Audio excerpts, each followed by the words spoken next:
You're an optimist or a pessimist? I'm not sure which is the better term for that. Things are happening very quickly. And I think we must recognize that change is happening exponentially. But I don't think it's a good idea to either try to make predictions about the future or to imagine that everything is set in stone, because everything is determined by what we do now. This moment, which is affected teleologically by the future, can also change it. There's a feedback loop.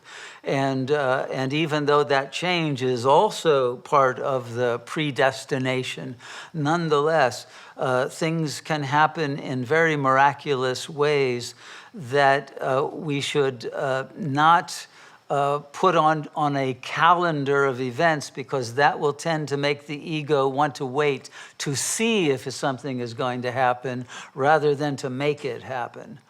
So let's assume that the change that has to happen must happen now.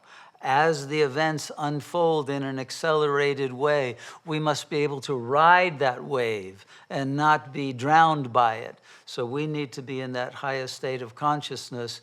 And then the changes that will happen, yes, they will occur very quickly. And they will be of an extreme nature that to those who are unprepared will feel cataclysmic. But that will actually bring about world renewal. But we're going to see some continents go down and some new land masses come up from the ocean. We're going to see massive changes if we're on the earth plane or even beyond. But the whole planet will get a spring cleaning, and new species will arise, and nature will renew herself. But we have to be those who renew our right to be sovereign on this planet and to take care of nature, which we have failed to do. The human species is the psychic immune system of Gaia.